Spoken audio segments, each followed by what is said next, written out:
Assalamualaikum warahmatullahi wabarakatuh. Pertama-tama, marilah kita panjatkan rasa syukur kita kehadirat Allah Subhanahu wa Ta'ala yang mana telah memberikan nikmatnya kepada kita semua hingga pada pagi hari ini kita bisa bertemu secara daring. Salawat serta salam semoga selalu tercurahkan kepada baginda Nabi besar Muhammad SAW.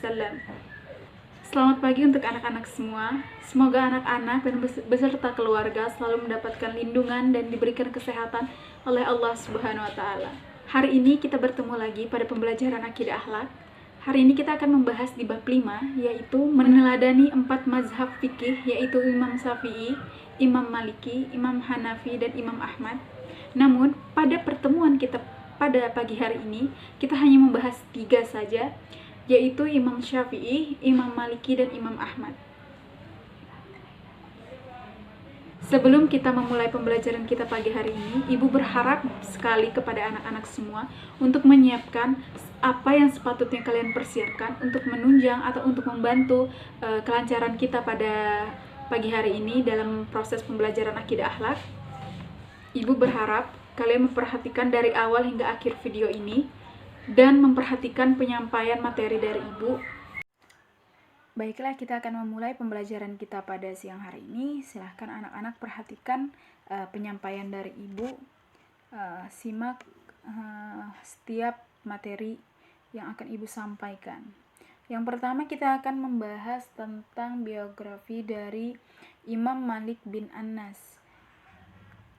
Imam Malik bin Anas bin Malik bin Amar al-Imam Abu al-Abd Allah Al-Humyari Al-Asbahi Al-Madani lahir di Madinah pada tahun 93 Hijriah atau 714 Masehi dan meninggal pada tahun 179 Hijriah atau 800 Masehi.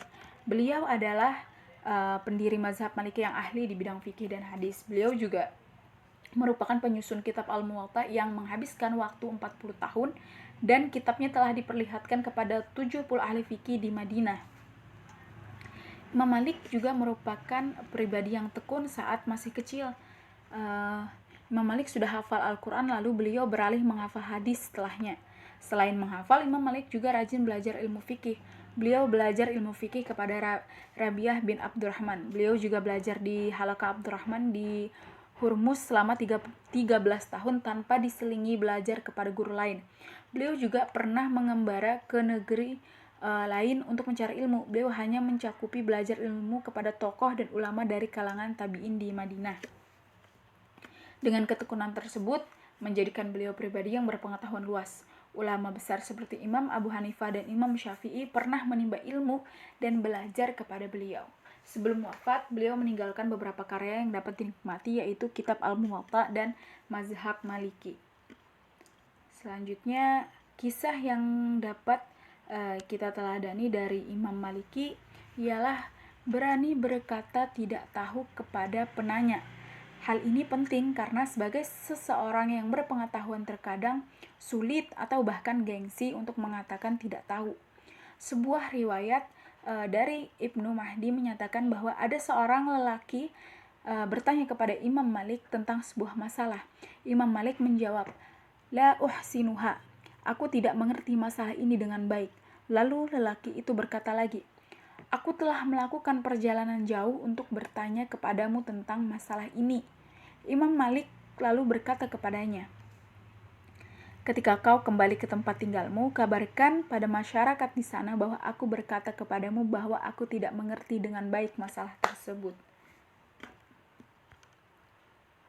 Selanjutnya itu Imam Syafi'i. Imam Syafi'i atau Abu Abdullah Muhammad bin Idris al-Syafi'i atau Muhammad bin Idris al-Syafi'i atau Imam Syafi'i adalah seorang mufti besar Sunni Islam dan juga pendiri mazhab Syafi'i. Beliau lahir pada tahun 150 Hijriah di Gaza, Palestina. Pada tahun yang sama wafatlah Imam Abu Hanifah, seorang ulama besar Sunni Islam, dan beliau wafat pada malam Jumat menjelang subuh pada hari terakhir bulan Rajab tahun 204 Hijriah atau tahun 809 Masehi pada usia 52 tahun. Saat usia 20 tahun, beliau pergi ke Madinah dan berguru kepada Imam Malik bin Anas pada bidang fikih. Ia mengaji kitab Muwatta kepada Imam Malik dan menghafalnya selama 9 malam. Beliau sangat mengagumi Imam Malik di Madinah dan Imam Sufyan bin Uyainah di Makkah. Hal itu terlihat ketika menjadi imam. Beliau pernah menyatakan, seandainya tidak ada Malik bin Anas dan Sufyan bin Uyainah, niscaya akan hilanglah ilmu dari Hijaz. Setelah belajar di Madinah, beliau melanjutkan perjalanan ke Yaman dan belajar kepada Mutarif bin Mazin, Hisham bin Yusuf al-Qadli, dan banyak lagi yang lainnya. Kemudian beliau juga melanjutkan belajarnya kepada Muhammad bin al-Hasan, seorang ahli fikih, Ismail bin Ulayyah, dan Abdul Wahab As-Saqafi di negeri Irak. Setelah itu, beliau bertemu dengan Ahmad bin Hanbal di Mekah tahun 187 Hijriah dan di Baghdad tahun 195 Hijriah.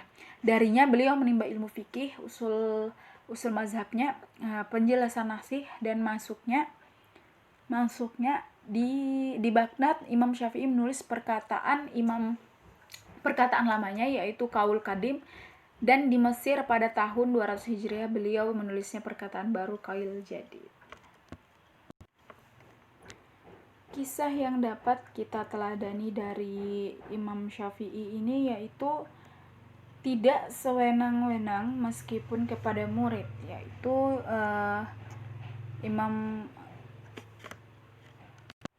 maksud dari tidak sewenang-wenang meskipun kepada murid itu yaitu Imam Syafi'i itu menunjukkan bahwa hubungan guru dan murid ini tidak menghalangi untuk bertabaruk sebagai bentuk pengakuan akan kesalehan dan keilmuan seseorang.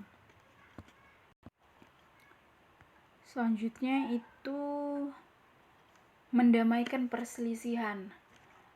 Imam Syafi'i berada di tengah-tengah untuk mendamaikan perselisihan kelompok mazhab Maliki dan mazhab Hanafi, yaitu perselisihan kedua kelompok itu terjadi karena cara pandang dalam menggali hukum yang berbeda. Kelompok mazhab Maliki berpendapat bahwa jika suatu persoalan hukum tidak ditemukan dalam Al-Quran, maka selanjutnya adalah mencari pada hadis Rasulullah SAW, baik mutawatir ataupun ahad. Sedangkan kelompok mazhab Hanafi berpendapat bahwa setelah Al-Quran, hadis mutawatir saja yang dapat dijadikan landasan. Bila tidak ditemukan, maka selanjutnya dengan melakukan ijtihad yang akal.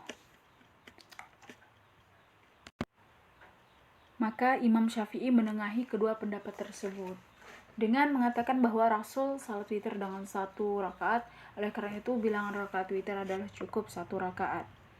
Selanjutnya yaitu Imam Ahmad bin Hanbal.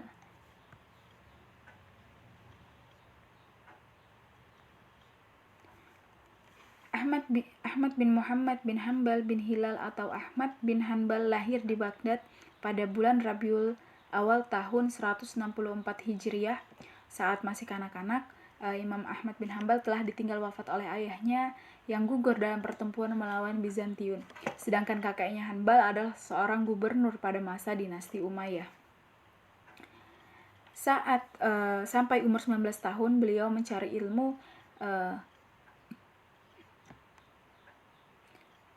ilmu di Baghdad. Setelah belajar di Baghdad, beliau berkelana ke banyak daerah seperti Kufah, Basrah, Makkah, Madinah, Yaman, dan Syam guna berguru kepada ulama terkemuka di tempat tersebut. Beliau pernah belajar kepada para Abu Yusuf, salah satu murid Imam Abu Hanifah, kemudian Abu Razak, salah satu generasi pemula penyusun kitab hadis, serta Imam Syafi'i.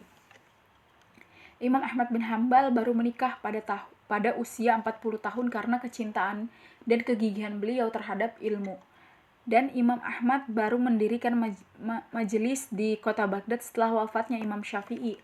Imam Ahmad wafat setelah menderita sakit selama 10 hari dan meninggal pada siang hari tanggal 22 Rabiul Awal tahun 241 Hijriah atau 855 Masehi. Kisah yang dapat kita teladani dari Imam Ahmad bin Hambal yang kita perlu teladani, yaitu dikenal sebagai pemuda yang cerdas dan gigih dalam menuntut ilmu. Pernah ada seseorang yang mempertanyakan kegigihan itu. Dia berkata, "Sampai kapan engkau terus mencari ilmu pengetahuan, padahal engkau telah mencapai kedudukan mulia di antara pencari ilmu?" Kemudian Imam Ahmad bin Hambal menjawab pertanyaan tersebut dengan singkat, "Aku akan membawa dawat tinta ini hingga ke liang lahat." Pertanyaan tersebut mempertegas kegigihan di dalam mencari ilmu. Artinya, ia tidak akan berhenti mencari ilmu hingga ajal menjemputnya. Terima kasih kepada anak-anak sekalian yang telah memperhatikan penyampaian materi yang telah Ibu sampaikan di video yang telah kalian tonton tadi.